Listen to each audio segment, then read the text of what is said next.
How you doing, everybody? Welcome to another episode of Compelling Conversations podcast. Thank you guys for tuning in. I think this is going to be a fun episode because behind the mic, I've got my freaking best friend, dude. For real, man. I hang out with this guy more than any other friend, like, by quite a large margin. He's, this guy's my freaking fam, dude. He's my second fam. What do you have to say for yourself, John? Yo, this is AK Tony. I'm a YouTube sensation guy. I don't know why I might be getting hacked. Might be getting like bots getting on my YouTube channels, giving me views. Kind of feels kind of weird, but yo, it's AK Tony. You know, it is what it is. Yeah, man. Check out his YouTube channel. I'm featured on a few videos. Yeah, it's pretty old. Deep web browsing, freaking facade gameplay. Shit's hilarious, man. Man, we need to do more shit like that. You know, yeah. I'm going to start this interview, man, because I just realized that this podcast is going to be an interview of my good friend. And that interview is going to branch out and go on long tangents of conversation. So, without further ado, my good friend, I guess we'll start with just something random. When did you decide to get into technology? Because we all know you're into technology on some level. It's a level of yourself that isn't loudly expressed, or it's kind of introverted and repressed. But when did you first get into technology, and what possessed you to pursue a IT major? Well, I don't want to sound a bit old, but honestly, it's like when I had my first hands on like this notebook back in 5th grade, and it was just so cool. It was like this like learning device for the 5th grade students. And what was cool about it was just like there was games on it that you could play. And at this time, like I didn't have any technology. Like we didn't have a computer. All we had was like some phone. Yeah. And so it just really inspired me that. And then like once we got our first computer, my dad started pushing me to like be good at computers. Wait, why? Because he thought you could make money with it? Yeah, basically. And dude, so your dad's a good dad, man. He pushed you in a good direction. For a fascinating time in Saragossa, when I was signing up, I saw IT major and I was like, okay, I'm getting that one. It's my default one. So you kind of just decided to go for it. You kind of just were like, well, might as well try it. Yeah. And you just really enjoyed it, though. Well, like, before you even got into it, you just were. So let me ask you this. Would you say that your original pursuit of technology was brought about by the fact that you didn't have much exposure to it in your own life, so therefore when you finally did have exposure to it, it was an item of extreme fascination for you and intrigue, and that's what made you want to explore it deeper, because you didn't have access to it? That's basically it. It basically became a dream of yours to one day have your own computer. Yeah, and it's just like downhill from there. And may I propose this idea too, that I'm not sure if you'll agree with, and you can disagree because it's your thing. Yeah. But would you also say that, and this is my theory, that your fascination of computers was also catalyzed by and basically fueled by your introversion? Because the computer is in many cases a very introspective device, because really you can't do it with friends. If you're trying to learn about a computer, you just have to buckle down and do it. You know, if you're trying to play a game on a computer, what do you think about that? Good point. Yeah, I could definitely spend like many hours on my computer, just alone. Like just with like installing Kali Linux VM. Yeah. It takes quite a while to do it. Do you ever use it? Well, only after like this class I took last semester, which I won't name because of privacy reasons. So it just really got me into it until hacking. Yeah, it was pretty much hacking. And so I kind of like started playing around with it. It's really tedious, like the command line utilities. You have to kind of know like code. Like, you just gotta like write commands. And I barely like just know like some of it. There's like just so much of it. So that's why it's like so like I guess introverted. Because you have to like just buckle down. Yeah, for sure, man. Yeah, I mean, that's an interesting thing. So, like, I guess give me a brief chronology, like a brief time summary of how it started from that first seed in fifth grade and it basically flourished and blossomed into what it is now. Like, what Okay. date, to be specific, like, what date did you get your first computer and how did you get it? Something like that. So first, the first computer we got was actually in a little bit when I think 2000. I was barely like a toddler, and we got old computer with like Pac-Man. It was so cool, and we got to play it. And it was back when we lived in like over in the ghetto, and just like 2 blocks away from where I. Wait, where'd you get Pac-Man? Wait, what was it? It was a Yeah, it was like a Dell computer. It was a oh desktop computer. oh okay. And then Pac-Man was like one of the games. How old were you at the time? I'm not sure. I think like toddler Toddler. or kindergarten. Oh, okay. So it was around there the first time, like, I guess, I experienced a computer. Yeah. And after that, it kind of like, I didn't have much. I just, like using the computer at the school. Yeah. In, like, first to second grade. Every Halloween, we would, like, those who didn't celebrate, we would go into the computer lab and just play games. And the time would go by so fast. And it was just so fun. So it was mainly like the school gaming. Mainly gaming. Brought me into technology. I hated, dude, the thing that has intrigued me about you is when I was a kid, I fucking hated computers most of the time. Like, I didn't fucking want to mess with them. Like, I thought using them in school was kind of terrible sometimes. The only times I enjoyed computers was this Tonka game I had on my dad's old computer. It was literally like, yeah, it was so cool though, man.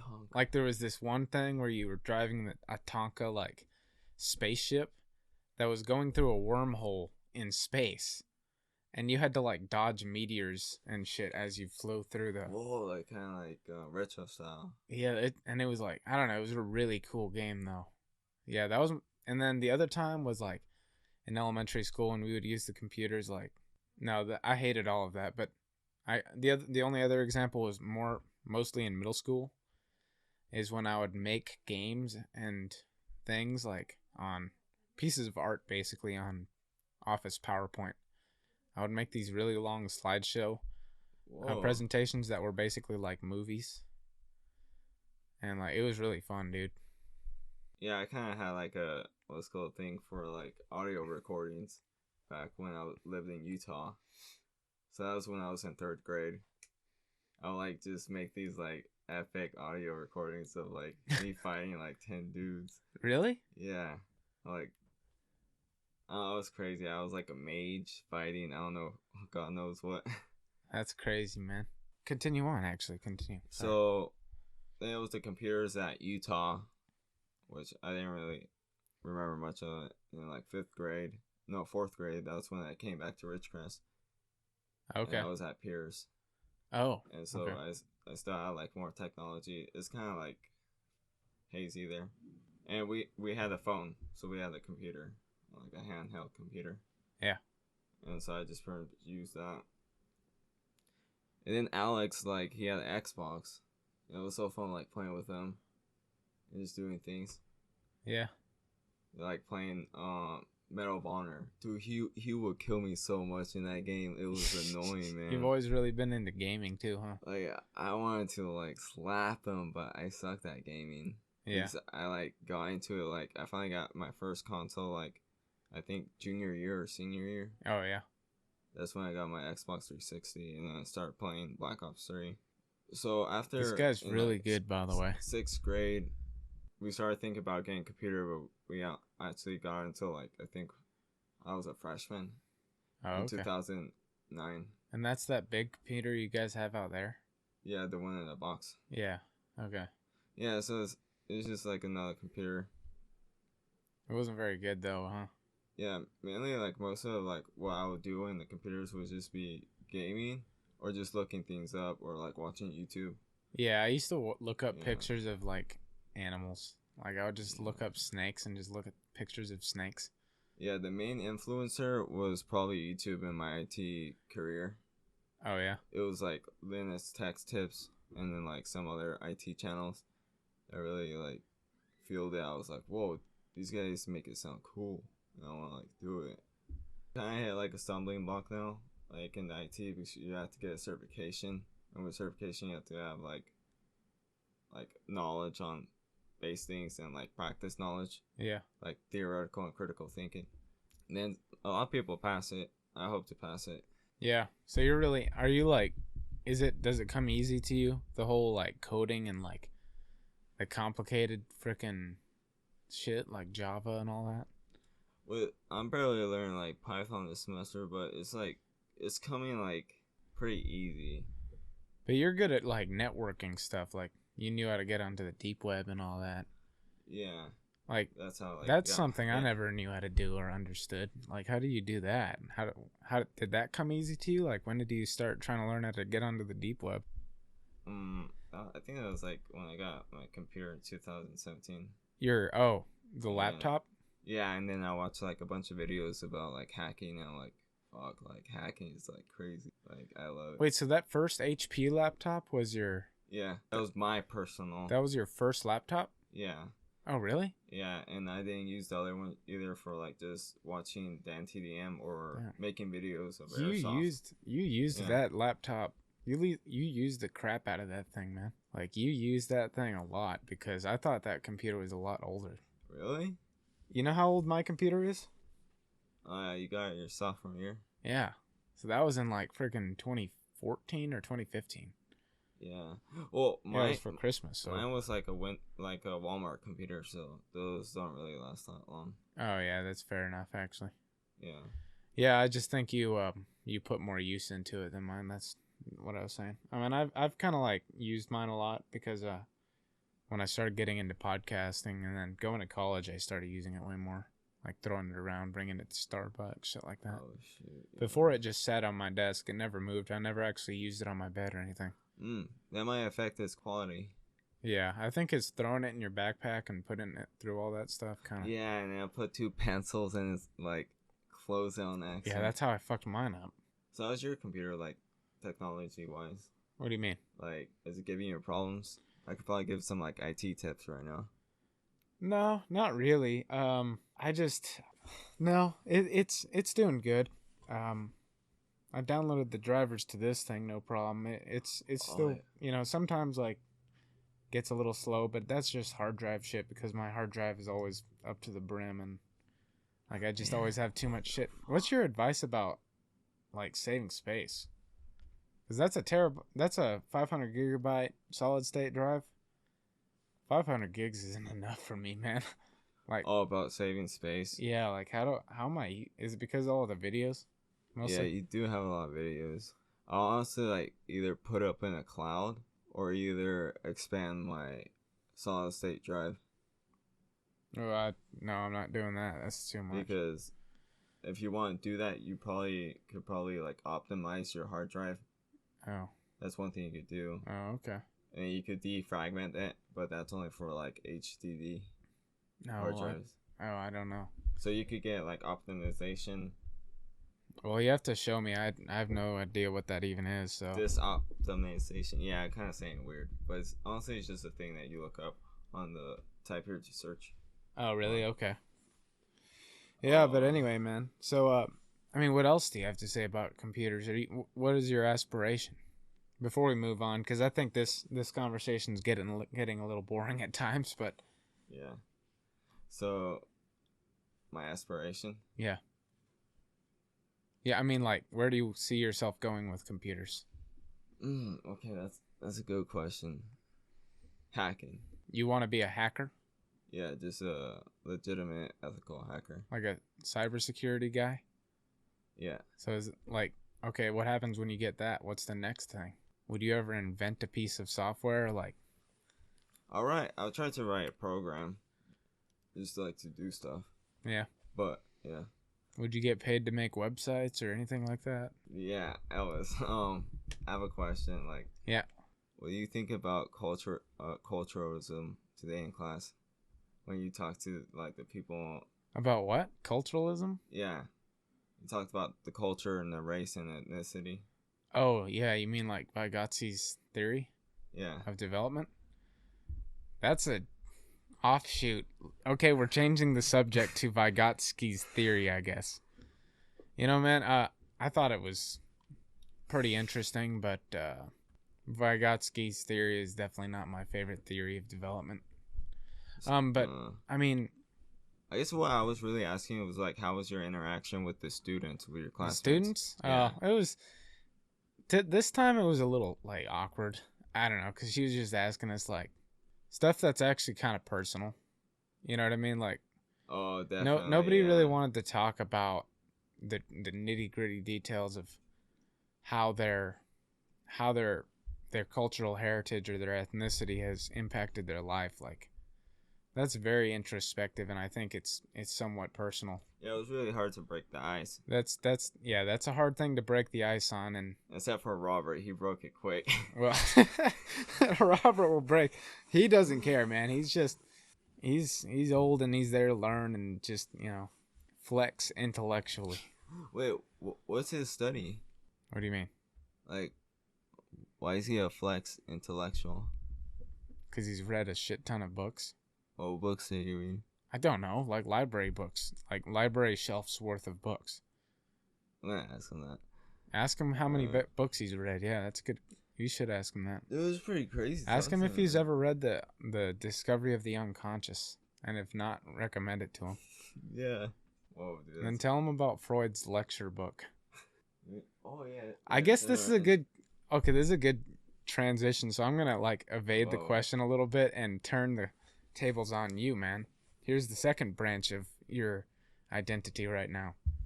What makes you so interested in psychology? Does it have early roots in your life, or this is a recent thing, or does this have to do with the fact that you're friends with me? Like, when did you become so interested in psychology, particularly Freud and the unconscious, and why are you so dedicated to it? Because sometimes you look like a literal fucking psychology major because you read more psychological literature and research more about psychology and pursue it more intellectually than any fucking psychology major at the entirety of Saracosa Community College. And I mean that sincerely and truly. Well, whoa. I didn't know you were gonna flatter me, but thank you, Elvis. I like your You're welcome, man. And your hat. You were a genuine pursuer of psychology. Most people are just like, I'm going to do psychology because I like talking to people. And then they never read a single book. They never pursue the knowledge. They just basically like fucking play the game, pass the class, and go on with their lives and then forget it the next day. They don't care about the knowledge most of the time. I'm not generalizing all students, but I think a decent number of students treat college that way. And it's like Matt Jones says, the mercenary mindset. Students have a mercenary, because you have to be a mercenary in high school, because they just overload you with all this pointless fucking labor, just homework and shit. It's part of the community for them to train like kids to like pretty much be like zombies, like do what you're told, and that's being smart, and not to like critical think. And that's why like so much like English students can't like critical think and writing their essays. I know, because it was every single paper in English was a persuasive essay that said, pick this point or pick this point. Which one do you argue? And you can't be on the gray area either. That there was nothing about synthesize this information and create your own unique argument about this topic. Well, I guess I did have like some flexibility in one paper I wrote. Which one? With Miss Dimitro. It was Big Brother approach. I got to bring the NSA scandals, rearing the scam, the Patriot Act. Yeah, I read that paper, dude. And Miss Dimitro was probably the best professor about that. She probably had, I think she's my favorite English teacher, honestly, at Syracuse, at Burroughs. Oh yeah. I mean, Miss Wilson was a good teacher, but I didn't really like her writing assignments as much. So back to your question, Elvis. to what like really got me motivated to just be reading psychology. Well, pretty much like my perspective is Jordan Peterson. Like once I started hearing him, and he started talking about this book, that the dynamic psychiatry. Yeah. It just like really got me into it. It was like a must read. But it was like when I went to the library in Saracoso and I got the elementary book for psychoanalysis. Yeah. Okay. What I'm confused about is whatever originally inspired you to just go pick up some random ass old book that literally doesn't even have any cover art. It just says an elementary, what was it? Textbook. A textbook of psychoanalysis by Charles Brenner. Like, it's literally the most regular, normal ass, like boring ass looking book. It looks like some random discarded fucking boring ass book that nobody in the world gives a shit about, dude. And like this guy picks it and fucking dedicatingly reads it twice and then buys a nicer copy of it and like fucking thoroughly like studies it. Turned out to be a really interesting book from what it sounds like. Yeah, it was. That's where it sparked my interest in psychoanalysis. Once I started talking about like what the unconscious was. It was just like a deep, like a really, really deep motivation for interest in knowledge. Yeah. Interest in knowledge in the unconscious, and what I could do into applying in my life. That's what really. Is it because of the deja vu? Does the deja vu have something to do with it? Because that's kind of when you're. Really, I think that was God's godsend. He just gave you deja vu so that you could. No, like I was going through deja vu, and he was like, "Here's psychoanalysis. Use this." Oh. Like I think he inspired me to read about it because of like Jordan Peterson. He started talking about like the psychoanalysis and Freud. Well, what if he gave you the deja vu so that you would pursue the psychoanalysis? That could be like a more originating factor of like environmental. Yeah. But one thing I just read in the dynamic psychiatry, which I just want to throw out the theory, is I don't know. It was like anonymous. I think it said that we inherit our ancestors, their aspirations and their dreams. So you could like see it like with alcohol disposition. This is like biological. I don't know why I threw it out there, but so I pretty much thought like one of my like grandfathers or like were like really deep in like intellectuals, and so it's just like a thing like they passed down on to me was to seek for knowledge. So it got me into that, and then like I started reading the Charles Brenner book, got through it. Then it on the first like chapter said to buy this book. It said, like, this is a suggested reading, was a general introduction to psychoanalysis by Sigmund Freud. Yeah. And it took me a long while to finish that one. So I just started reading that one. About the... So what'd you think of that book, man? Tell me what you gained from that book. A lot of it was, like, kind of just, like, really just, like, kind of simplistic, like, really, schematic. What do you mean? You know what schematic means? Like not in this situation though. Like kind of put into simple terms, like layman terms. Yeah, you would say that? I don't know, man. It seemed pretty dense. Is it because Charles Brenner's book like already told you everything that was in there? No, there's a lot of complicated stuff, dude. Yeah, there's a lot. The only thing I had was Google. Like Google was like the thing I searched for all the terms that I didn't know that Freud was using, that Brenner was using. Definitely Brenner. There's like so much like words that you just don't know. Like cathesis, cathartic energy, catharsis. It's just like, bruh. The psyche. That was pretty easy. There's other ones where, and then like this one has even more. Like it has like French words, German words, the rapport, the Reiffichter. That's some I think German for rapport. Dude, it sounds like you learned a lot by reading the elementary textbook of psychoanalysis, dude. If you were literally like looking up all these terms also and reading it and like understanding the terms in the context and stuff, like that's literally you like read a textbook, dude. Like a complicated That was a good slip of the tongue. Complicated. Yeah, that's it. What are you doing? This table sucks. Sorry guys for the viewers. All right, you guys, we're still live, right? Okay, good. So yeah, that was actually in the second lecture in the Freud book. Oh, really? The psychology of errors, and you had to slip right there. Like you couldn't say complicated, you say complex or complicated. Okay, so what's the psychology there? What does it mean? What is the error? Yeah, unconscious motive to change the word. Yeah, two motives. What are the motives to change? What were my Complicated, motives? we don't know pretty much the other one. We had to seek the unconscious with free association or other stuff. Do you have a theory? Complacent? Were you trying to say complacent? No, This question I would have to know the context, and I don't even remember what I said anymore. Well, yeah. Well, this is the thing, dude. Like, that's why the unconscious is, like, so interesting to, like, investigate. Because, yeah. We just don't know. And that's I guess that's what really inspires me to read it more.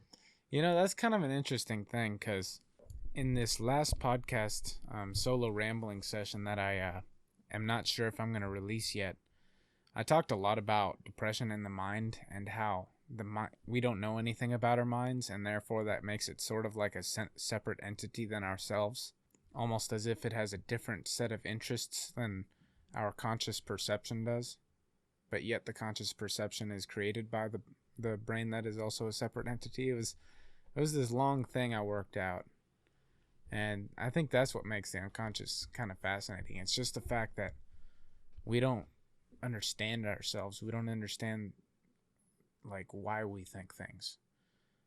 You know, we don't understand the deeper picture of things like that. And plus, Freud had just a very unique theory of psychology. So, yeah, what makes you interested in Freud in particular? Most people interested in psychology kind of skip Freud arrogantly and like go on to the more modern theorists. They just like dismiss Freud entirely and go on to the more. So what about you? What about your psyche? What about your unconscious? Your life makes you interested in researching Freud. Man, well, because that is something that's like different about back. You. Okay. So like I'm not like, you guys don't have to believe me, but I knew Freud. I like remnants of Freud back then, like deja vu remnants. Wait, what? Yeah. You had deja vu about Freud? I don't have to bring deja vu on this. Wait, what? You had deja vu about Freud? What my perception is, that's what my reality is. So I guess that's that was my reality. Wait, explain the deja vu moment that indicated something about Freud. I think I got like called out in first grade for doing something bad. Wait, you had deja vu in first grade? Yeah, and then like I was getting like scolded for something, and then I just like envisioned like the textbook of Freud, that textbook. Whoa. So like an image of that textbook. Try to like use associations. What do you mean? For me to like discover what actually happened from the unconscious. Okay, well, I guess I guess the first thing podcast. The first thing we're gonna have to do here, though, because this is a very specific situation, dude. Because your unconscious communicated to you through deja vu, which is basically like future seeing. So I guess we're gonna have to ask you another question. What is your answer for the unconscious? Because for a while you were self-studying. You were studying your own symptoms of unconscious, and you actually wrote down a great deal of notes on your phone. Some of them like more valid than others, we'll say. But you wrote down you know what I mean by that? Right. Yeah, I know what you're talking about. Yeah, you wrote a lot about your theories of the unconscious and how it works. So, I mean the deja vu. So, what'd you discover about deja vu? And go ahead and pull out some of your notes and read some of the best liners, man. Okay, well, just disclaimer. Anyone who partakes in believing deja vu, don't do it. It's not a good theory. People won't believe you. Alright, I just have to say that. What I pretty much got from it, basically, in the most condensed form, is reversed memories. What do you mean? Reversed vice versa memories. So, like, you know how we have memories. We have past moments in our lives. Yeah. So pretty much for me, is I have an unconscious process going back No, yeah, in the background, playing in the background. That's what deja vu for me is. It's just a process going in the background. I don't really know it. The only way I know it is when the unconscious pulls it out Well, tell me as about like those proof. instances.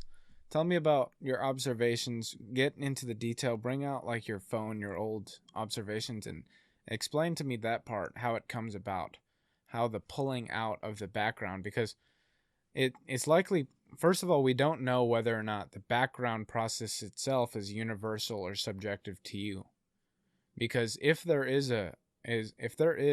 theoretically a background process, I might have it too, but because I don't have deja vu, it doesn't mean that I don't have the background process. It just means Well, I got the background Well, yeah, I got it from the dynamic psychiatry. okay. So dynamic psychiatry talks about this background process. Yeah, so I pretty much categorize deja vu into that Okay, so category. does that mean that that specific background process is universal, meaning all of us have it? Do you know whether or not the background process? I don't know what you're trying to ask. Well, because you say you have a background process that's basically looking at reverse future memory things. Okay, But do well, I have that too? But they're not just brought out into the conscious realm. well, of course, unconscious is quite active in your life. It's 75% of what we are. Oh, so 25% is just thoughts. So your theory is talk closer into the mic, by the way. Yeah. So your theory is that we all have it, basically. We just don't. So what's your explanation for why you have the conscious renderings of it, though? Why are you able to perceive it? I'm not able to perceive it until the unconscious brings out the recorded memory. But nonetheless, you experience it. I don't.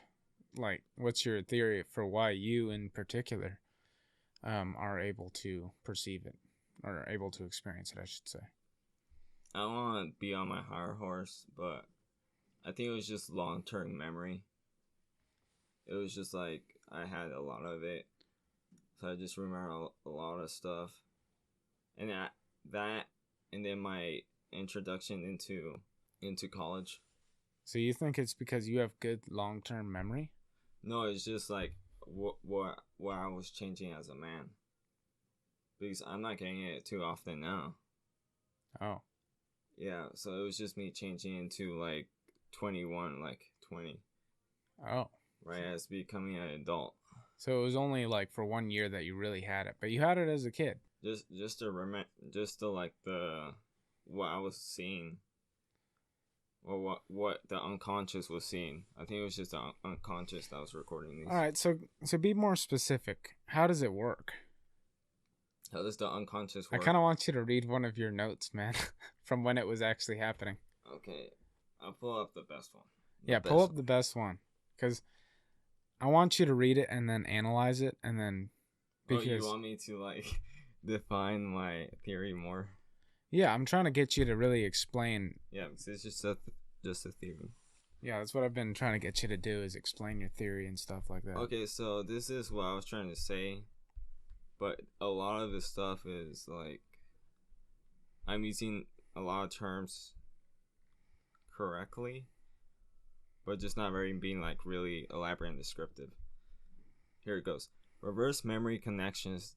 This is when you, instead of recalling the past in the present moment, you are visually experiencing the future in the present, and the vice versa. Read it one more time slowly. This is when, so reverse memory connections is when you, I was supposed to put a comma. So like, so you are visually experiencing the future in the present moment. You are visually experiencing the future in the present moment. Yeah. And vice versa? Yeah, that's when you get the deja vu moment. So you're experiencing a past moment. Okay. So a then past recording. Oh, so moment. Okay, so then in the future that's the anti deja vu, basically, where in the future you experience the memory of you remembering the future. Yeah, from the unconscious that it came out. Holy crap. So that's what you meant by deja vu thoughts and deja vu moments. So there's a difference.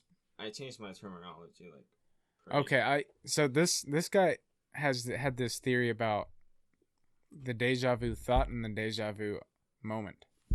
And I really didn't understand what he meant, but I think what he means now that I understand him better, is that basically you have the deja vu future seeing moment in the present time, and then years later the blip of time that you saw comes to fruition, and in the moment that it comes to fruition you have this thought where you suddenly remember the past in which you were remembering the future.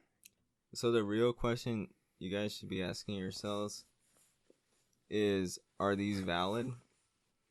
And honestly, is some are clearly subjective and dreamy, and some are accurate. That's where there's just like a smoke screen where I'm at, to which tell are valid and which ones aren't. I have one valid one that I know for a fact. Which one was that? My experience at the clinic, the Omni Clinic. It was my experience there. So I had the ladder of what you just read. Yeah. When I experienced the deja vu moment, I knew exactly what was going to come ahead. That's crazy. I knew the moment, like... Dude, okay, I'm going to read something that Matt Jones gave us for political theory, because it's kind of a crazy thing that I never knew about. All right, so Matt Jones gave us this packet about epistemology, ontology, and teleology. Keep talking about it, man. Okay, wait, I found it. Sorry. All right. However, there are yet other ways in which teleology might find its way back into nature. Quantum theory has proven that observation plays a role in shaping experienced reality. That's such a new understanding that nobody's quite sure what to make of it yet. But if it means that human beings select reality in some way, that could be a teleological issue. Quantum theory also implies that all matter and energy are interconnected in a way that transcends space and time. This might sound mystical, but it has been experimentally confirmed quite a few times. And some respectable physicists now believe that future events contribute to determining past events all the time. If this is true, then natural events literally could be caused by their ends. Listen to that. If this is true, Can't read it? Then natural events literally could be caused by their ends. Where is it? If this is true. Okay. Read it out loud. If this is true, then natural events literally could be caused by their ends. Few philosophers are aware of these implications of quantum theory. Yet so perhaps we will be up for another revolution in thought about theology in the future. What does it mean by natural events? Natural events? Yeah. Like, I don't get the context after this. Natural events just describe something that happens in the physical world. And then by their ends. So by the ends of the experimental physicists? Or the... Is it talking about the... What is it exactly talking about? When it says that... Let me read it. Sorry, guys. If this is true, then natural events literally could be caused by their ends. It means that... So a natural event could happen, right? But somehow, because there's this whole energy system that transcends space and time, it's outside of time, that means that a thing that's going to happen in the future is the reason that a thing ever started in the beginning. And that is a completely different... That goes completely against our current scientific understanding of how time works. A time in which everything flows from the present through the past and on into the future. And it's the reason for why nobody has been able to, and most people don't really believe that you can like see the future. Well, of course, it's just envy and jealous. It's just another matter of force. Well, they actually, a lot of physicists do that to each other, dude. They go against their colleagues and say no, like this is not true. Yeah. And so it's just like envy, like how did he find this out? But the thing is, like with this, like I can't prove it. Yeah. and I'm okay. I already accepted that. Like, it's my knowledge. I'm actually glad I can't prove it because only I can experience it. That's kind of crazy, man. Well, I guess that's kind of like I mean, what if you could prove it though? What if you could, through experimentation, prove it? I guess there isn't. Honestly, nothing would change. Well, plus there is no way to experiment because you can't record what's happening in your mind, and you can't prove that you had a memory of something. Yeah. You could maybe prove that you're telling the truth through a lie detector test. You could do that. You could prove that you really believe what happened to you happened. But that wouldn't necessarily prove that it actually happened. Yeah. So what's your end goal though with all this psychology knowledge, man? Like, and what's your favorite thing that you're learning about right now? Right now, the favorite thing I'm learning about is the unconscious. It's the exploration of the unconscious with, pretty much just with all the 18th to 19th century. The discovery of the unconscious book? Well, all those physicians, yeah. And so now I'm going to learn about Pierre Janet and how the first new dynamic psychiatry came to be born. That's cool, man. So it's just, I'm going into that. So do you plan on studying this, like psychology and the unconscious, like your whole life, or do you think it's something that might just fizzle out? There has to be some other factors for it to fizzle out. If I don't have time. If I have more or less time, then I won't be able to read it. And would you say also that Jordan Peterson and the JPP waves are kind of what inspired you originally to really get into psychology? It's not that legendary. Sorry guys, we experienced some interruptions and had to take a break, and we heard shots. We kind of lost. We don't remember what we were talking about, so we're just gonna change the subject, man. I guess Can I bring a subject in? Go ahead, bring up anything. You can interview me if you want. Okay, this is a question for you, Elvis Williams. Hey guys, we experienced some interruptions, and we had to take a break, and then we tried to start the podcast again, but we had to cut. We're gonna have to cut some stuff out. So now we're back, and John's gonna ask me a couple questions. So what I wanted to bring up the topic of discussion was Plato's Republic. Plato's Republic? Yeah, the three guys, Glaucon, Thrasis Marcus, and then Socrates. Yeah, and then there's also Polymarchus. Polymarchus? Yeah, Polymarchus. So Polymarchus was the guy that was trying to get in. It's like 10 minutes. He was like the first guy that justice is basically giving man his due. Or I don't even think he brought up. I don't think he even created it. I think he just was the one who restated the idea of someone else named Polymarchus's account of Simonides' view of justice.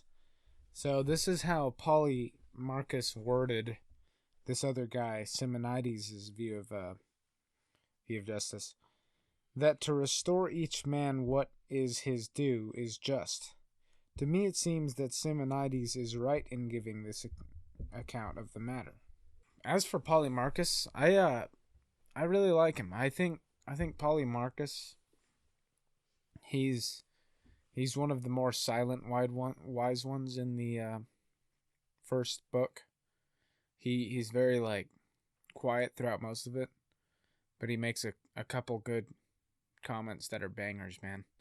Like there's this one part later in that book that he kind of refutes frickin'. There's this guy that stands up for Thrasymachus. His name is sorry. Let me look at this guy's name now. Is this a trash podcast, guys? Because I'm literally just flipping through pages. Oh man, I could talk about something. Here, wait. Let me just. Well, in that class, yeah, okay. So here's Polymarchus. Yes, indeed, Socrates, said Polymarchus. That is perfectly clear. No doubt, retorted Cleitophon, if you appear as a witness in Socrates' behalf. What do you want me to witness for? Said Polymarchus. Thrasymachus himself admits that the rulers sometimes enjoin what is bad for themselves, and that it is just for the subjects to obey such injunctions. No, Polemarchus, says Thrasymachus, laid it down. Thrasymachus laid it down that to do the rulers that to do what the rulers command is just. And then Polemarchus replies, Yes, Cleitophon, and he also laid it down that the interest of the stronger is just, and having laid down these two positions, he further admitted that the stronger party sometimes orders its weaker subjects to do what is disadvantageous for its own interests. And the consequence of these admissions is that what is for the interest of the stronger will be not a bit more just than what is not for him, his interest. And then Cleitophon said, By the interest of the stronger he meant what the stronger conceived to be for his own interest. His position was that this must be done by the weaker, and that this is the notion of justice. That's not what he said, replied Polemarchus. So literally, like, this guy Cleitophon, like, misconstrued frickin' Telemachus's point. Like, he misunderstood it, and Polemarchus is literally just straight up like, no, that's not what he said. And then Socrates comes in after that, and he's like, hey, Polemarchus, it doesn't matter. Let's just ask Thrasymachus. Is this indeed what you meant by it? And Thrasymachus is like, hell no, that's not what I meant by it. This is what I meant. And then he goes into this long spiel about what he meant again. Yeah, so it was, man, the book is really interesting because you're like reading about these characters, right? These fictional characters, and it's like a normal story. It just has a lot of dialogue because instead of hearing about what's happening to the characters, you're literally looking at a nitty-gritty part of their life where they're just having an extremely detailed philosophical conversation with one another. Yeah, so it's not like just a normal philosophy book talking about concepts. You're learning about philosophy through the conversations of these fictional characters, and I think it's a genius narrative because the philosophical characters represent narratively these different philosophical ideologies, and them representing those ideologies reflects on their personality. For example, Thrasymachus is very might makes right. Mm-hmm. In other words, like the stronger, justice is the will of the stronger. Like it has nothing to do with, this altruistic shit that Polemarchus is talking about with frickin' like giving man his due. It has nothing to do with that. It's just simply whoever is stronger, whatever he deems is just because he's stronger, so he sets the rules. And as a result, he kind of is a total asshole in the book. Like, he's literally just freaking calling Socrates disgusting to his face, and Socrates is like replying super like nicely and just like treating him like calling him you're excellent, like calling him excellent, and like he calls him gifted at one. Socrates literally calls Thrasymachus gifted at one point. He's like, you're thank you, my gifted friend, but I must refute your point here. It's like Thrasymachus is being a complete dick to Socrates, and Socrates like is being the nicest guy to him in reply. Oh, well, I like to bring Nietzsche's point of view. All right. So what I read from Dynamic Psychiatry, love is pretty much the most destructive way to kill your enemy. It sure is. Because you could just annoy them and like just drive them nuts until they break, and then your friend. It's pretty much like you don't gonna have that much enemies if you just treat them with love. And so that's like kind of like even more brutal than just getting hate. It's absolutely true, man. Like he's just undercutting with like intellectualism. Yeah, you really don't need to have enemies. Yeah. You don't need to have enemies, and that's embedded in the Christian ethic, man. Just love your neighbor, and your life will be a lot more simple. Like, you know what I mean? Because whenever you decide to have an enemy, the fact that you have that enemy is nothing more than a matter of pride. Because you want to believe that you're somehow a better person than them, and that they're just wrong, and that they're this bad person who needs to learn something. as if you're not the person who needs to learn something. That's what I like about theology. The It humbles you. It literally humbles you in every corner, in every aspect of your life. It humbles you. Theology humbles you, man. That's what I love about Bible study. Well, this is a subjective view, because we were born in a Christian family home, so yeah, it might not be the same for you guys for the humbleness. I mean, yeah, but it's also because of the way Matt Jones teaches.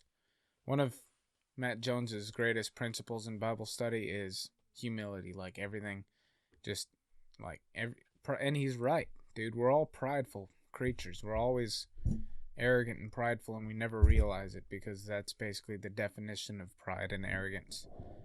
That you literally have this closed-mindedness and this blind certainty, as David Foster Wallace would word it, this blind certainty that you're just freaking better. Like it's just holier than thou. Yeah. Principle.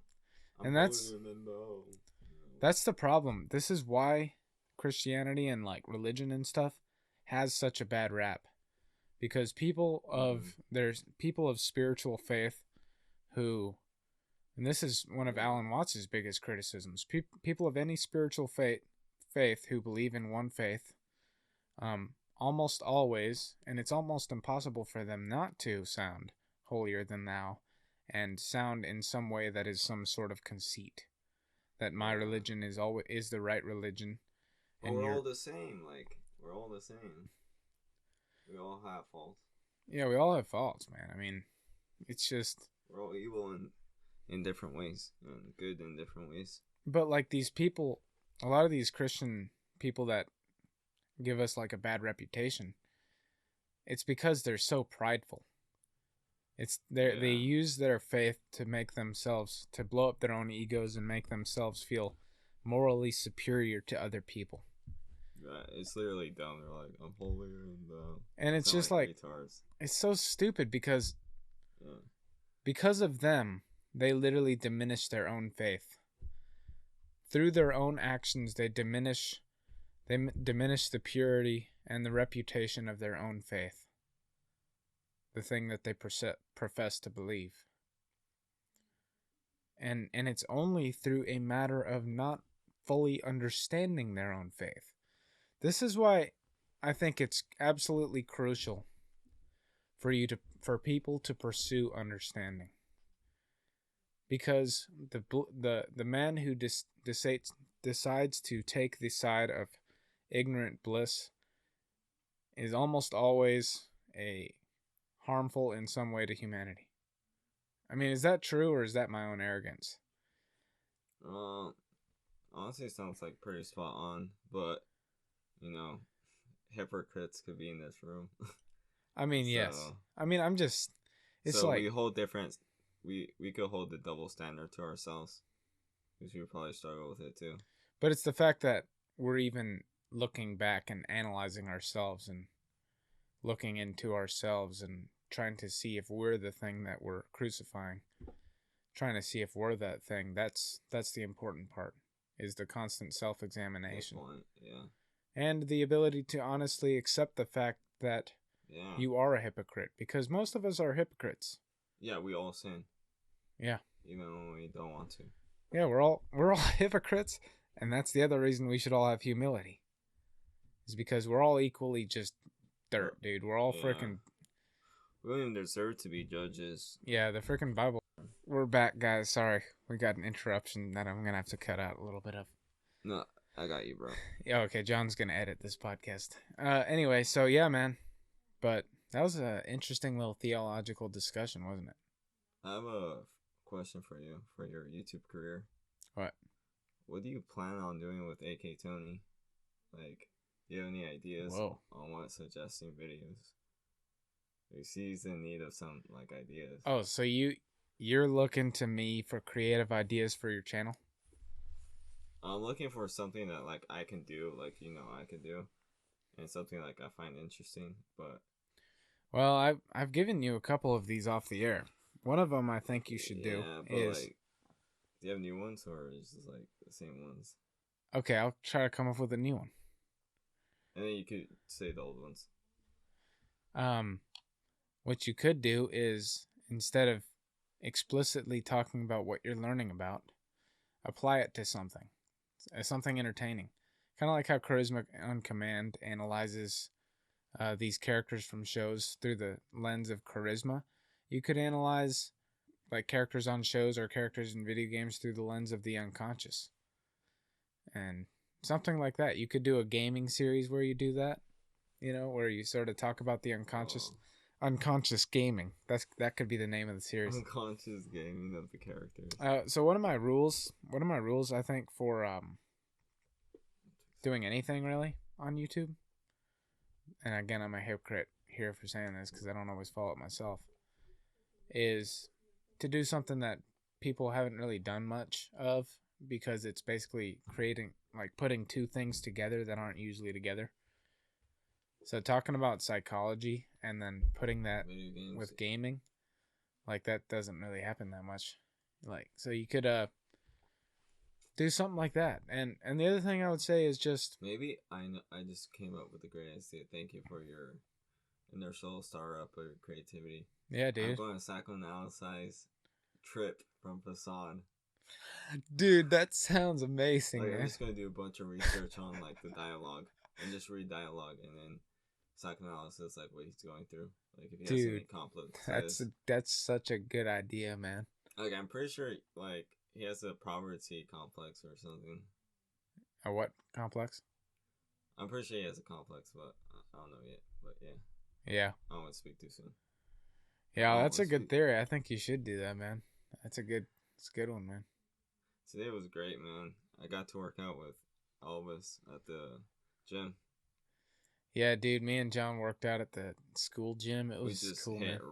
Like major lats. Yeah, we did lat day, man. It was pretty good. It was good. I like that gym. That's the first time I've really used it outside of like weightlifting class back when it was a little bit different. And I didn't really know much about working out. Yeah, but yeah. That's cool, man. So what's on your mind, Elvis? What's on my mind? Yeah. Shoot, man. At the moment. What is on my mind? On the moment. I don't know, man. It's like I've just had so many things flow in and out of my mind that it's weird. There's nothing on my mind. There's nothing on my mind right now. He's like meditating in his head like for 3 minutes. I mean, because for me, the thing that clears my head is talking, because I'm a verbal processor. So when thoughts flow around my head, that's when I go crazy. But when I find my happy place, that's when I talk about my views on my life, on just life in general, or just talk about anything, really. For some reason, there's just something about verbal processing in me. Like, just, it's a weird thing. I get you. Like, you've been telling me, like, you speaking is just like therapy. Yeah, it's how I learn in school, too. Yeah, it's better than journaling.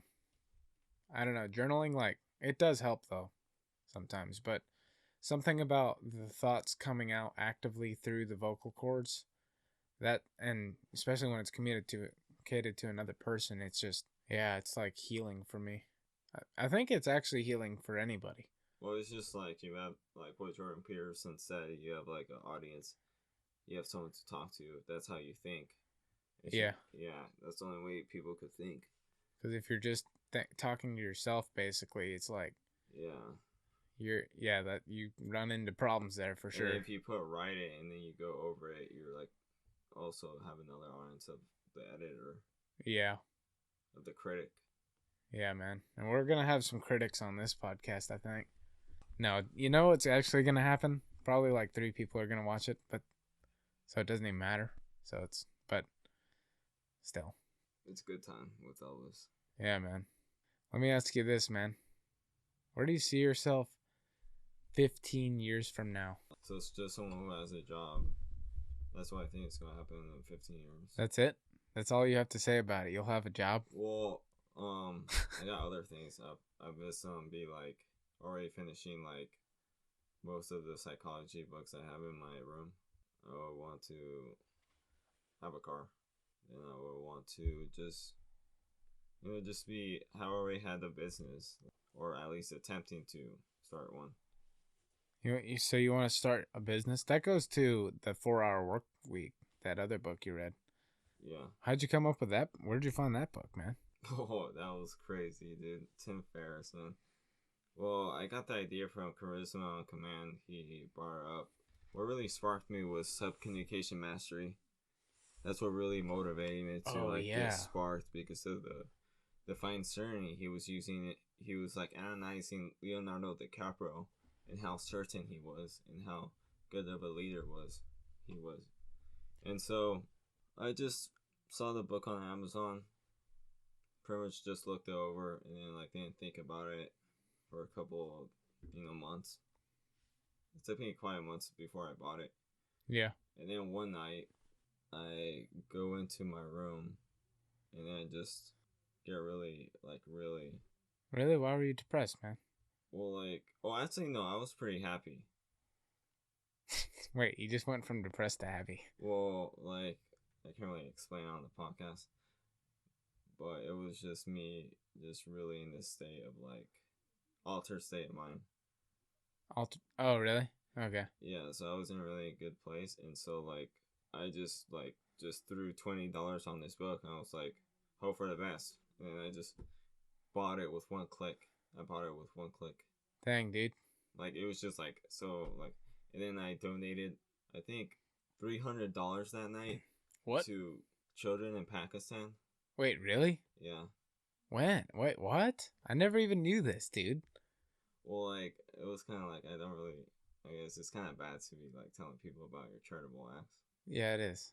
So I was kind of thinking keeping it a secret, but it's out of the bag. So yeah, that happened. It was just stuff for these Pakistani Christians in Pakistan, where it's illegal and people condone and frown upon them, almost take their lives. And they were getting dresses. They were getting school books, also Bibles. They were getting Bibles. I was just so heartfelt by that. I decided to give some. But that's really inspiring, man. There was more motivation to the act. What's the inspiration? I've heard someone help out the preachers, the two preachers channel who brought me to donate to them. Oh, what? These are just so good people giving the news on current days of the world. They talk about stuff that no one talks about, the floods, earthquakes, just transformation of mountains, and they also talk about the animal deaths, the massive animal deaths. So it's just a lot of stuff they bring news. If you want to get depressed, just watch that. They actually brought up Ridgecrest in the earthquake. They just showed the liquor shop that got wrecked, the photo. So then I got the book, and then I didn't read it for a while, not until I think I moved or before. Oh, really? Yeah, because. So what have you gained from it? I gained so much. What's it about? I gained nothing nothing practical, but I got a lot of information of it. So I still have to put it into practice. What's it about? It's about escape 9 to 5, escaping the 9 to 5 work shift, 4-hour work weeks. It's pretty much you take trips in mini retirements. Wait, so how does it lead you to do that? How did it? So it teaches you how to achieve that. How does it do that? Pretty much everything. Yeah, it teaches you how to achieve it. What? Yeah. Okay, what's the first thing it prescribes? The first thing it prescribes is to reset your mentality, which Tim Ferriss does really good.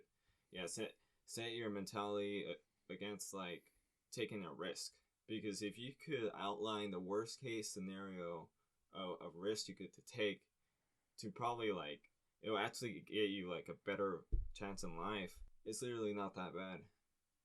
What do you have to do? Spark up a few dollars after you're broke. It's literally better than just inaction, because inaction is by far the most terrible thing anyone could do. Wasting time or wasting their life, just working overworked 9 to 5. It literally it pretty much cuts your time really down. Like it eliminates your time. Like he teaches you strategies in the book, and then the second thing is to like know what you want. Well, that's what it was to me. That's not what he says. He says like prescribe your dreams, and then like write each step by step, getting you closer and closer to the goal. So that's what you're you like. So you've been talking about this recently. You like write down a dream, and then so what? Give me one of your dreams that you're, and what? How many steps have you taken towards it? One dream would be going to South Korea, and so I pretty much went through like 3 steps. What are the 3? Well, like this is like an ongoing thing. You have to update your dream line. Yeah. But dude, it like leads you to like the right direction. Like, so this is what you mean by dream line?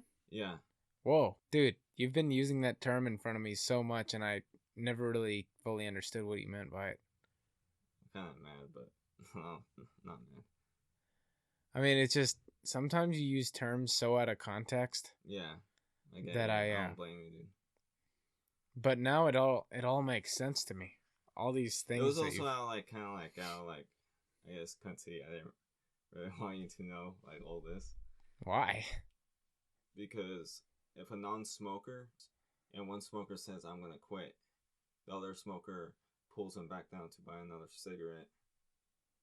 And so like I figured that was gonna happen because of like my interaction with you at your house one time. Wait, when?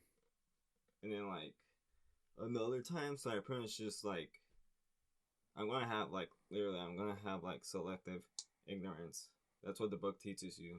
Wait, when did I pull you back down or whatever? It didn't pull me back down, but you just like kind of threw me off with a bad vibe. But that's what smokers like do. So I pretty much envisioned that in this situation. So I'm a smoker to you? Yeah, totally. Yeah, you smoke a lot of packs, dude. Like a pack day. You gotta stop those. You gotta stop. Yeah, well, man, I mean, I won't try to snuff your vision, man. Dude, honestly, I want to motivate you to. Yeah, you should motivate me, man. I wanna know about this stuff too, man. I'm trying to improve in life. I've been looking into I've been like watching stuff about investing lately. I want to be a millionaire. I actually came up with that dream the other day. I was like, I watched this video by Kevin O'Leary, Mr. Wonderful from Shark Tank, and he was doing like a Q&A, and then I was like, that's it. I'm gonna be a millionaire one day. I don't know. I don't know how I'm gonna get there though. But you have the thought. You conceptualize the thought. Yeah, I was like, I think I can become a millionaire. I actually think I will. I legitimately think that I will become a millionaire. I'm fully confident that I'll be able to. I just have no idea how it's gonna happen. I suspect that I'm not really gonna be making serious grounds towards it until I get my college degree and I get my job. But I think I might start making some grounds to it after South Korea. Yeah, I could lead you in the right direction, dude. Help me with it, man. Yeah, teach me about So where are you heading with this South Korea thing? How many steps have you taken? And why do you want to go? They only took like 5. Well, there's more to this stuff. There's math to the dream line. What? Yeah, there's math. You gotta tell how much you have to make per month to live your dream. And some people do it like, some guy got $10,000 in 1 month just by the help of Tim Ferriss. Whoa. Yeah, it's just crazy. And he teaches you like a whole bunch of other stuff. The one thing he doesn't teach you is like what product you should sell. That's the only thing. But he tells you how to find your product on your own. Mainly his questions and actions are by far the best. Like if he just made a free version of that, it'll help the world.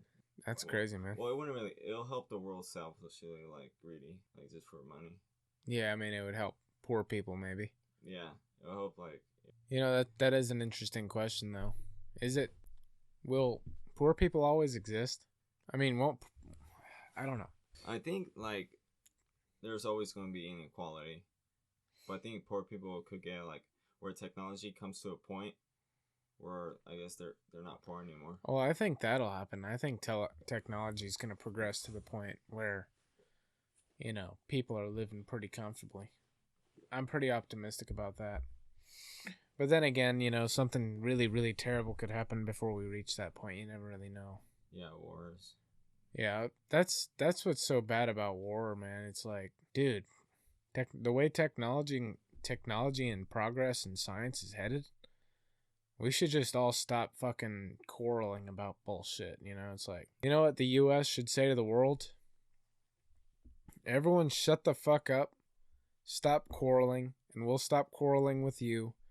We're gonna work on our science and technology. You guys work on your science and technology, and eventually it will get good enough that we can all cooperate and like not have to frickin' steal each other's oil or whatever the fuck.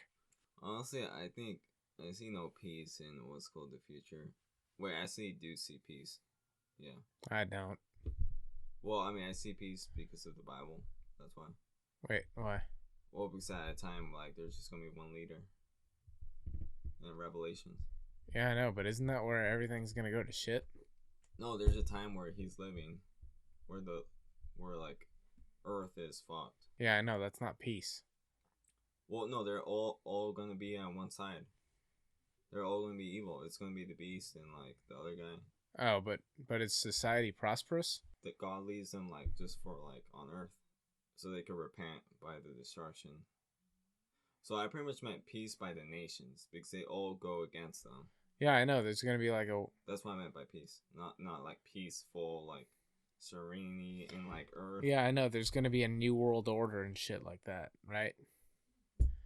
And I'm pretty sure that's already in the making. I'm pretty sure that's already happening.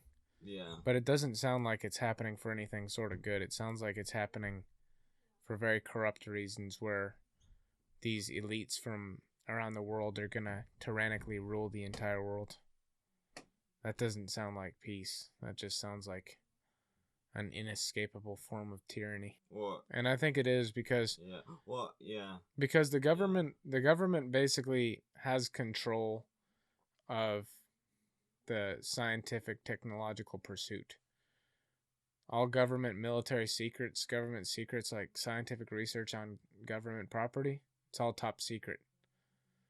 And so it's only a matter of time before the technology that they're creating secretly, the elites are creating secretly, is powerful enough for a few elites from around the world to dominate all of us. And that's the very sad part, is that technology could and would allow for a prosperous world, but man's greed is so intense that it will never happen, because technology will be good enough for a few greedy men to take all the spoils and power for themselves. Wow. And I think that's what's gonna happen in Revelations. Yeah, sorry, I thought like I guess you knew like what I was talking about, like fully. No, dude, I haven't read Revelations. What are you talking about then? Just Revelations. Okay, yeah. Yeah, I just thought you read it. That's why. I mean, I've read parts of it, but I didn't really understand it, man. I mean, I understand the story of it. I just didn't understand what you meant with some of the things you said. Because you said the world will be peaceful. You said the world will be peaceful. When does the... Oh, I didn't mean peaceful. I just meant peace, like peace with the nations. That was pretty much it. Yeah. See, I misinterpreted that part. That's the only thing that happened. All right. So what's next for a topic discussion? I don't know, man. I think we're coming up to a close, man. It's been recording for an hour and 20 minutes. Okay, let me have a closing thought. Or did you want to end it? What's your closing thought, brother? What's up with your life right now, Elvis? Like, how are you doing on the YouTube? Like, what's this new thing of like compelling conversations? You know, man, life is good right now, and compelling conversations. It's this thing that, you know, and this is what I was talking about on that podcast that I haven't released. How when your mind is fucked up, it'll self-sabotage you, and it'll just bring you down into the abyss. And if you think of yourself in a negative way, then your life will become negative. You'll fulfill the prophecies, you know. It's just like, if someone's cheering for you in basketball, you'll do better in basketball. if people are booing at you while you're playing basketball, you'll do worse at basketball. Like, this is scientifically proven. Whether or not thoughts are positive or negative has an effect on your life. And that's what I was talking about last night. And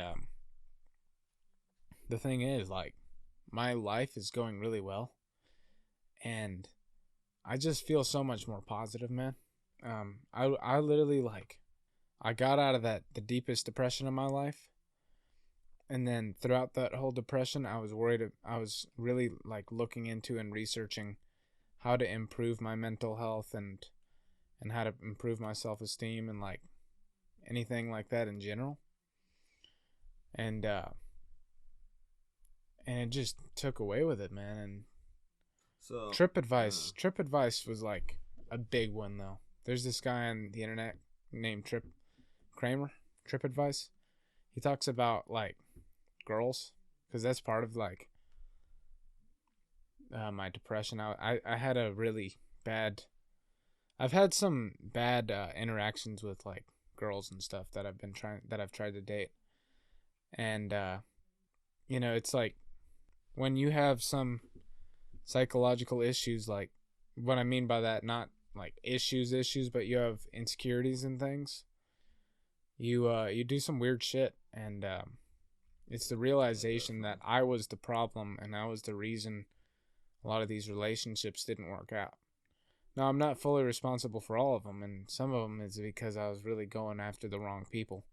A pretty decent proportion of it is because I was going after the wrong people. But then after that, though, it's also the fact that I was the problem.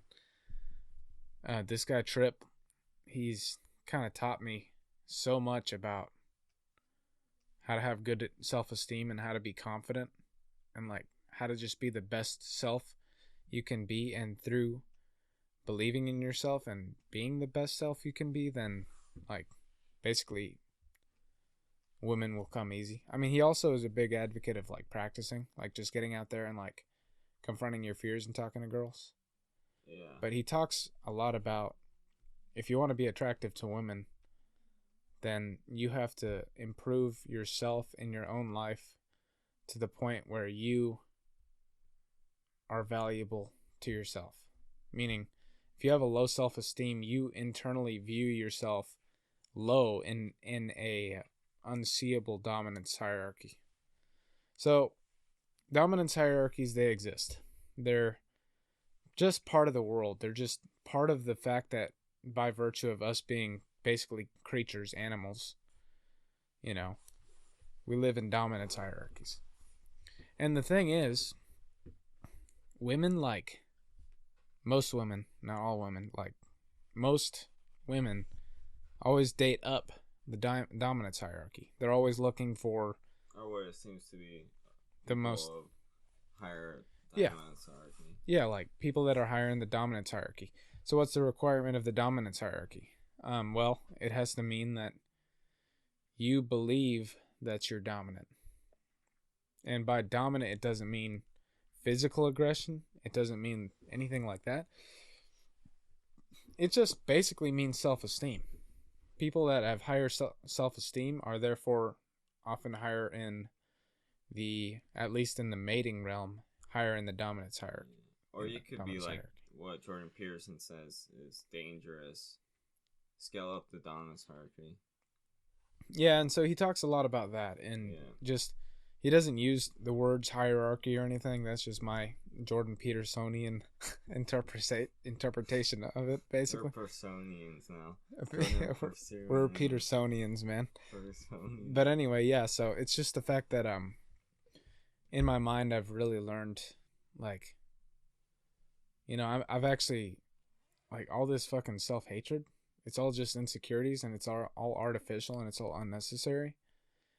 And I really have a lot to be proud for, and I actually have a lot that's going for me.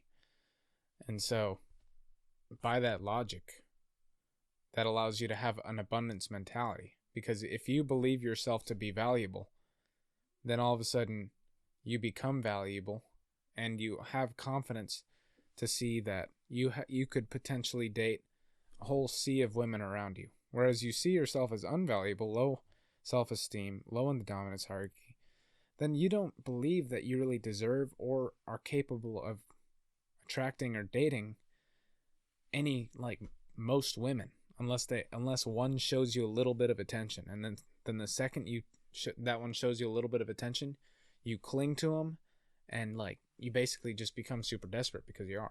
Yeah, you become unattractive to them if you're doing all the chasing. And you don't realize that you're doing it. It's because it's unconscious. Because it's all about how you subconsciously perceive yourself in this not concrete, not tangible dominance hierarchy. And we act in accordance with that non-concrete, non-tangible thing. It controls our life. It's part of the unconscious, part of the maybe even collective unconscious.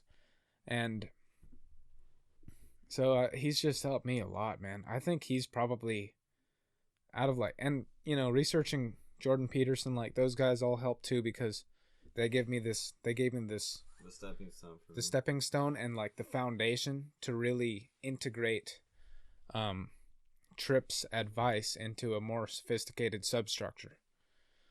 So I had this substructure of understanding of myself, and then Tripp's advice was really able to solidify, because I listened to Tripp advice like almost every day.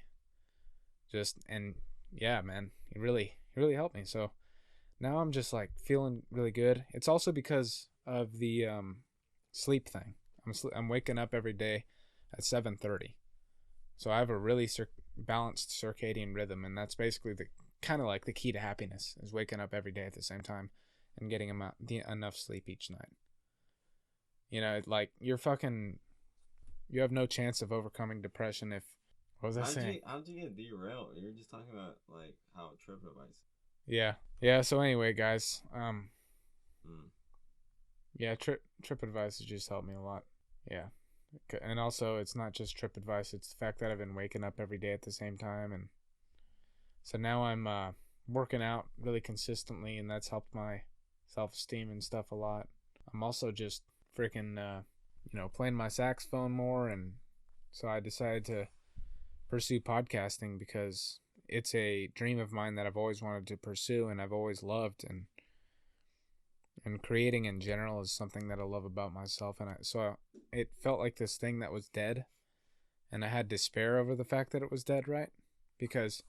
And I would always reminisce back to my 2017 self, like in Missouri, and when I first came back and started filming videos with you, like at Crazy Cock's Landing.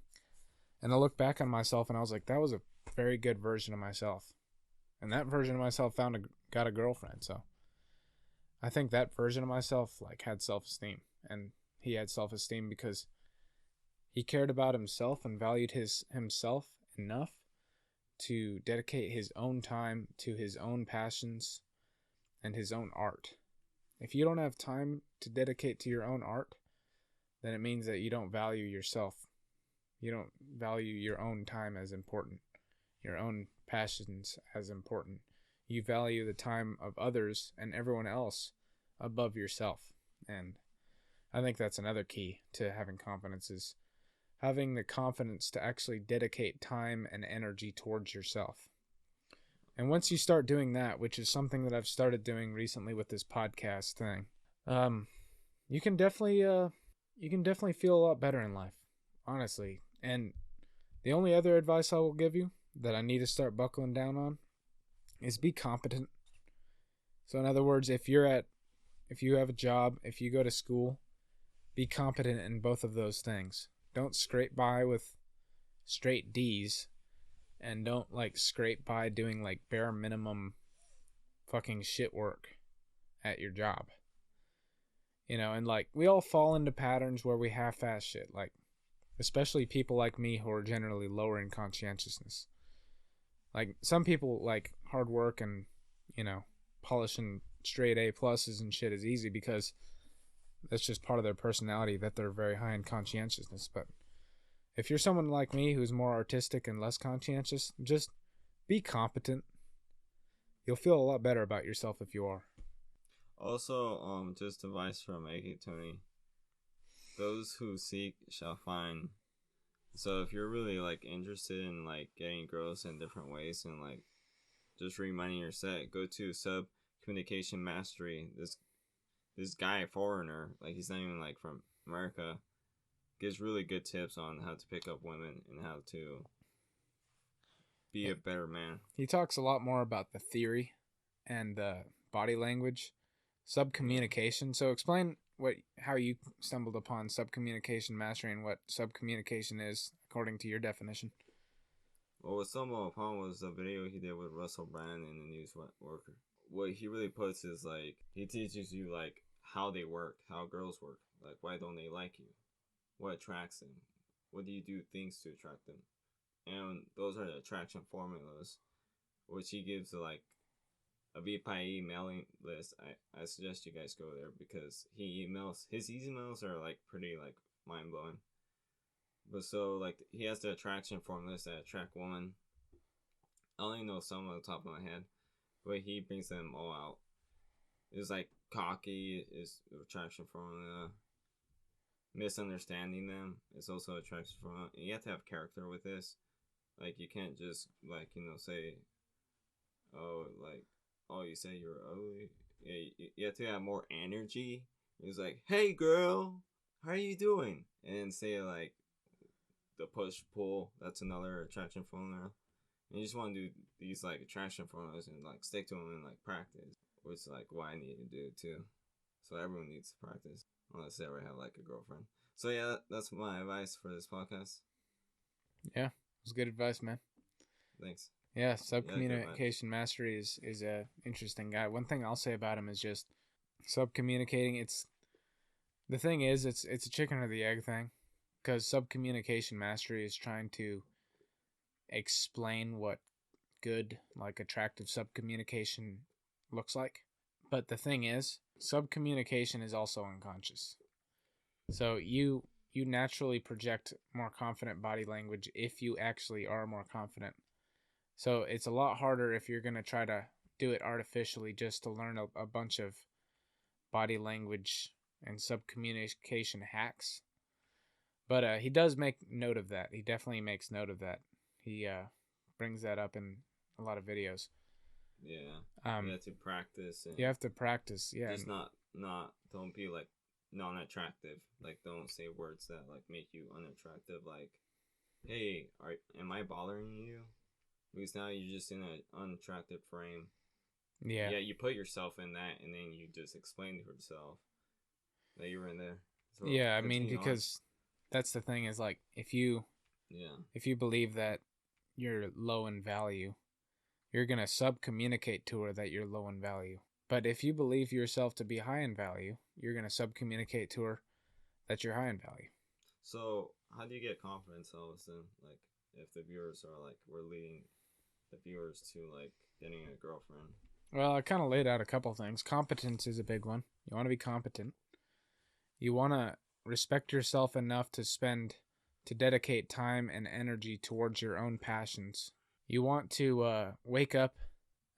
You want to get onto a consistent, steady, like stable circadian rhythm. These are the things that have worked for me. You want to have courage and overcome your fears and actually start like trying to get outside of your comfort zone with things and like practice. All right, man. Sorry, we had another interruption, but it's coming to the end. I think that's all of them, man. Those are my main ones. Just when you hate yourself, when you have like this low value perspective of yourself, just remember to check that shit. And also know that it's not going to go away just by telling yourself shit. You actually have to put what you're telling yourself into practice. If you say that you're someone that's cool, find something about yourself that's cool. Let's say you play an instrument. Okay, you're cool because you play an instrument. Then if you're cool because you play the instrument, then actually practice the instrument. And you'll feel better after practicing. One thing that Tripp said, and I think Tripp was actually quoting someone else, was make your future self happy. Make future John happy. Because whenever you surpass a little bit of self-indulgence and really put some time into something, or go to the gym, whenever you do the thing that you don't want to do in the self-indulgent moment, once you actually overcome that and actually do it, you'll feel a lot better about yourself and therefore a lot more confident. And then if that doesn't work, then you just have to really be introspective and try to figure out the reasons as for why you believe these things about yourself. Where in your history with your family, where did those things lead you to think that? For example, if you have low self-esteem, maybe it leads back to something about how someone from your childhood treated you, like whoever your parent or guardian was. Just look into your history and try to understand yourself better, and that's the only other thing I can really give you. If none of that works, then it could be the fact that, there's a deeper problem and you should talk to a therapist. So, anyway, hope you guys have enjoyed this episode. Thank you for listening. Tony. Yeah, with AK Tony. Thank you for listening. Hope you guys all have a really great night. Stay cool. Peace out, plebs. Later.